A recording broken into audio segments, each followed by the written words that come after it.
When examining belief systems and private organizations such as the Bohemian Grove or Freemasonry, it is reasonable to conclude that much of the public outrage surrounding them stems from misinterpretation, projection, and ideological bias rather than evidence of criminal behavior.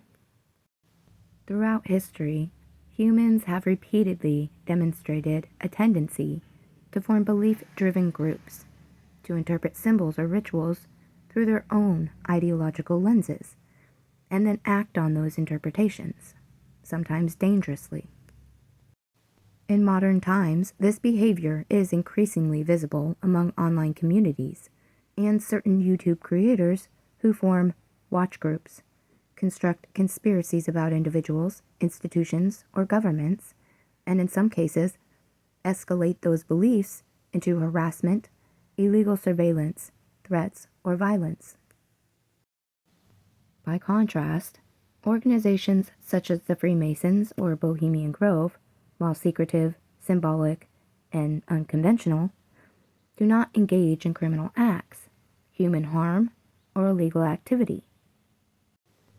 Their rituals may appear obscure or unsettling to outsiders, but there is no substantiated evidence that they violate the law or harm others. As such, they fall squarely within the protection of freedom of religion and freedom of association under U.S. law. There are real cults and extremist groups that do engage in abuse, violence, coercion, or ritual harms. These are the groups that warrant scrutiny, investigation, and intervention. Conflating long-standing, non-violent organizations with genuinely dangerous cults distracts from real threats and undermines legitimate concerns about public safety. The United States does not and should not criminalize belief systems. It criminalizes actions.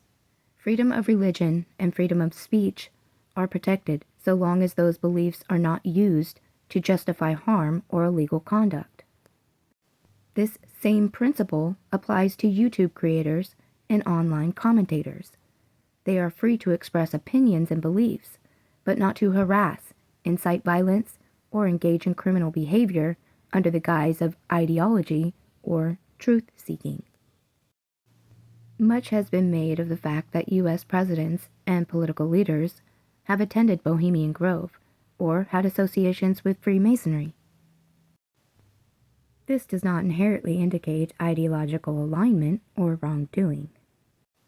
Leadership at the national level often requires familiarity with influential cultural, religious, and social institutions, specifically those with historical roots among wealth, politics, and entertainment. Understanding a belief system does not equate to endorsing it. Importantly, both Freemasonry and Bohemian Grove have been surveillanced and studied by government agencies for decades. This surveillance was not driven by evidence of criminality, but by an understanding that any belief system, when misinterpreted or distorted, can give rise to dangerous offshoots. History shows that extremist groups often emerge not from the doctrine itself, but from individuals who twist symbolism and ideology to justify harm. Corruption undeniably exists within society, including among the wealthy and powerful. It always has, and it always will. However, it is intellectually dishonest to conclude that all wealth or all government is corrupt, just as it would be irrational to claim that all YouTube creators are corrupt simply because some act irresponsibly or maliciously. Where corruption does exist, transparency, accountability, and justice are essential. However, public discourse often ignores a critical reality. The United States has insufficient protections for whistleblowers and their families, especially when exposing powerful individuals or institutions. Retaliation is a real and documented risk, and exposure without safeguards can place victims in extreme danger. Many online commentators and YouTube creators demand transparency and exposure without acknowledging those consequences. And too often, their focus is on public spectacle rather than justice. If the goal were truly to protect victims and stop corruption, there would be greater emphasis on evidence collection, legal process, victim safety, and long-term accountability, not immediate exposure for views, influence, or personal validation.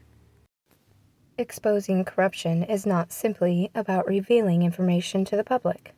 It is about ensuring the safety of victims and their families, building conclusive evidence, and allowing justice to occur through lawful means.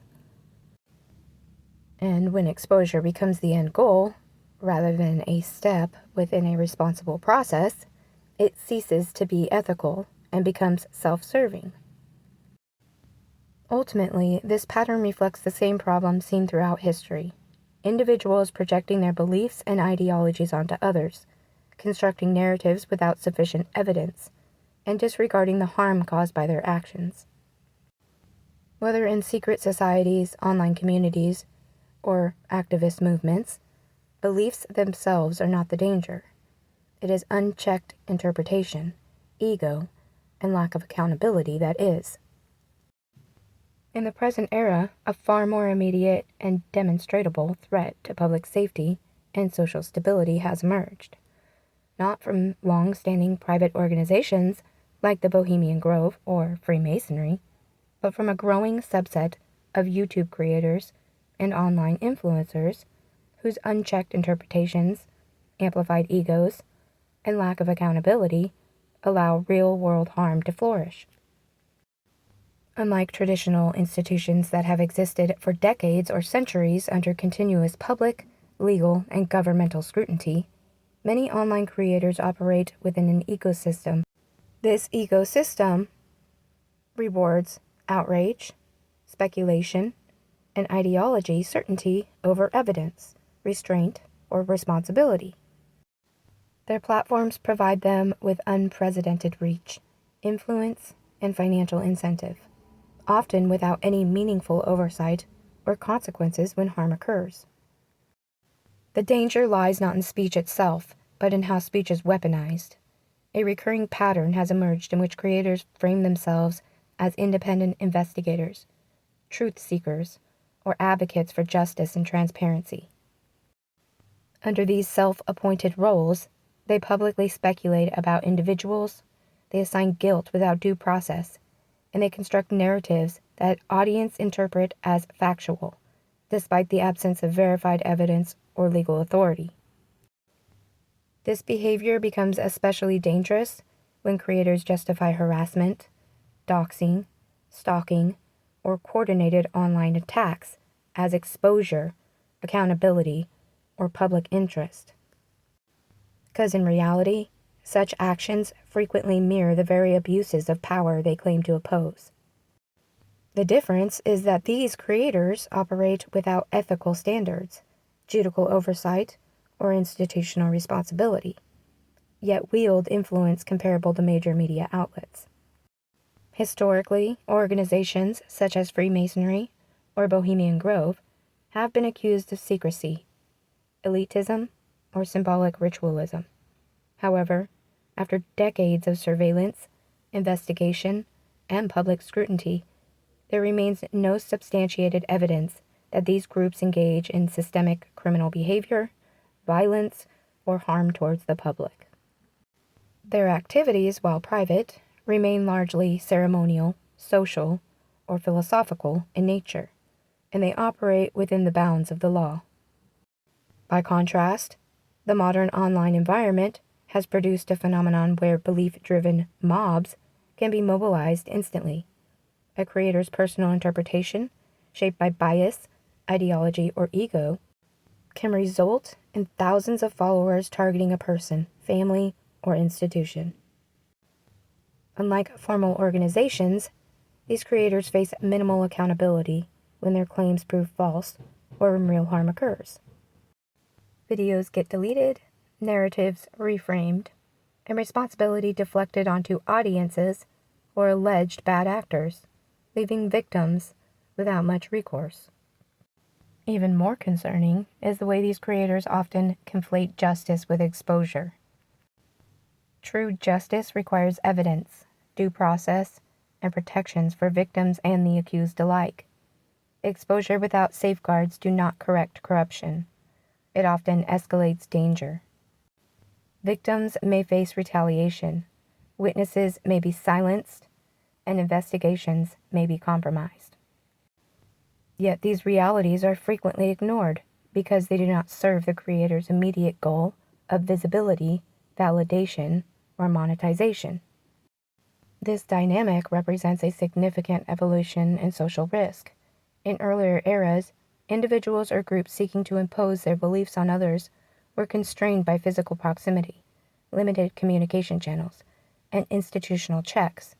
Today, a single creator can influence public perception on a national or global scale, incite hostility, and cause irreversible reputational or physical harm, all while claiming moral authority. The most dangerous aspect of this phenomenon is the absence of accountability. Freemasons, Bohemian Grove members, and other traditional organizations operate with identifiable structures, leadership hierarchies, and legal frameworks. YouTube creators, by contrast, often answer only to algorithms and audiences that reward extremity and certainty rather than accuracy or restraint. And then when harm occurs, there is no internal disciplinary system, no ethical board, and often no legal consequences unless extreme thresholds are crossed. In this sense, unchecked creators represent a modern form of ideological extremism, one that cloaks itself in the language of justice, transparency, and advocacy, while reproducing the same patterns of persecution, projection, and abuse found in historical moral panics. The belief that one is on the right side becomes justification for any action, no matter how destructive. Ultimately, belief systems are not inherently dangerous. Power without accountability is. The evidence increasingly suggests that the most pressing threat today does not come from obscure rituals conducted behind closed doors, but from public platforms where interpretation is treated as fact, ego is mistaken for authority, and harm is excused as righteousness. If society is genuinely concerned with protecting the public, preventing abuse, and addressing corruption, then scrutiny must be applied where demonstrable harm is occurring, not where symbolism and secrecy are merely misunderstood. The failure to recognize this distinction has allowed a far more volatile and unregulated force to grow, unchecked, posing a greater risk to individuals, families, and the public than the institutions that are so often blamed for society's ills. When viewed objectively and through the lens of demonstrable harm, it becomes increasingly difficult to argue that organizations such as the Bohemian Grove or Freemasons pose any meaningful threat to public safety, democratic stability, or the rule of law.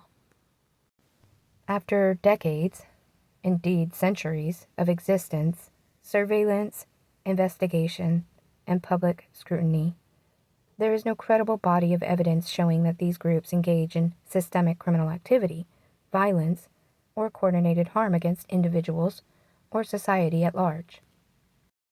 In fact, a growing segment of modern YouTube creators represents a far more immediate and measurable danger. Their influence is not symbolic or ceremonial, it is operational. Through unchecked interpretation, ideological certainty, and self-appointed moral authority, these creators can and do mobilize real-world harm.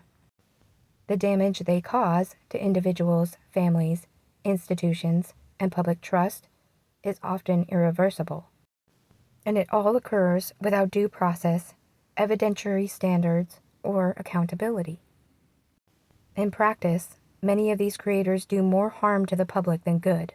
While claiming to pursue justice, transparency, or reform, they frequently engage in behavior that mirrors corruption itself. Selective narratives, monetized outrage, harassment disguised as accountability, and the reckless exposure of unverified claims. The result is not justice. It is destabilization of lives, communities, and faith in lawful institutions. Most concerning is the way harmful conduct is rationalized. Actions that would otherwise be recognized as criminal harassment, intimidation, or coordinated abuse are reframed as truth-telling or public interest. This ideological justification removes moral restraints and replaces it with self-righteousness, creating an environment where harm is not only excused, but it's also celebrated. In this sense, belief becomes a weapon, and audiences become instruments of enforcement. While traditional institutions operate within identifiable structures and legal boundaries, these creators function in largely unregulated spaces. There are no ethical review boards, no meaningful consequences, and no obligation to correct harm once it occurs. Algorithms reward extremity, and audiences reward certainty, ensuring that the most damaging behavior is often the most profitable. Taken together, this phenomenon bears troubling resemblances to characteristics of modern domestic extremism. Decentralized actors, belief-driven narratives, ideological justification for harm, and the targeting of individuals perceived as enemies. While not all creators fall into this category, those who knowingly engage in harassment, incitement, or criminal conduct under the banner of justice represent one of the most dangerous and overlooked threats that the United States has faced in decades. The true danger to society today is not secrecy, symbolism, or misunderstood rituals. It is the normalization of ideological vigilantism, where ego replaces evidence, exposure replaces justice, and harm is excused as righteousness. Until this distinction is recognized, scrutiny will continue to be misdirected, and real damage will continue to go unchecked. A clear and troubling example of the danger posed by irresponsible YouTube creators can be seen in the following scenario, one that reflects patterns increasingly observed in real life. A woman is a victim and witness to an organized crime ring. After enduring exploitation and harm, she cooperates with lawful authorities, providing information that contributes to an active investigation. Her role is that of a victim and, in effect, a whistleblower, someone the justice system is meant to protect. However, a group of YouTube creators operating without evidence, legal authority, or investigative competence begin to publicly speculate about her identity and motives, based solely on their own interpretations, assumptions, and ideological narrative. They falsely accuse her of being complicit in the very crimes she survived. These accusations are broadcasted to large audiences as analysis or investigation or exposure, despite having no factual basis. In doing so, these creators expose her identity. The consequences are immediate and severe, not only as a crime victim being re-traumatized through public defamation and harassment, but the exposure also alerts the criminal network that she was never a collaborator, she was a victim who spoke out. Worse still, it signals that she may have been the source of information leading to the investigation and scrutiny of the crime ring. As a result, she and those close to her are now placed in direct danger of retaliation. At the same time, the irresponsible actions of these creators compromises the investigation itself. Potential evidence is tainted, witnesses are endangered, and law enforcement efforts are undermined. So rather than advancing justice, the creators' conduct actively protects the criminals by destabilizing the case and silencing victims through fear. This outcome stands in direct contradiction to the creators' stated mission. While claiming to fight corruption, protect children, or expose crime, their actions instead endangered victims and witnesses. They aid in criminal retaliation. obstruct lawful investigations, spread false accusations without evidence, and cause real, foreseeable harm. In this scenario, justice does not fail, but it takes a different form than the creators anticipated. The woman ultimately receives justice as a victim of the crime ring, and she will also receive justice against the YouTube creators whose reckless conduct constituted criminal harassment, defamation, witness intimidation, and interference with an investigation.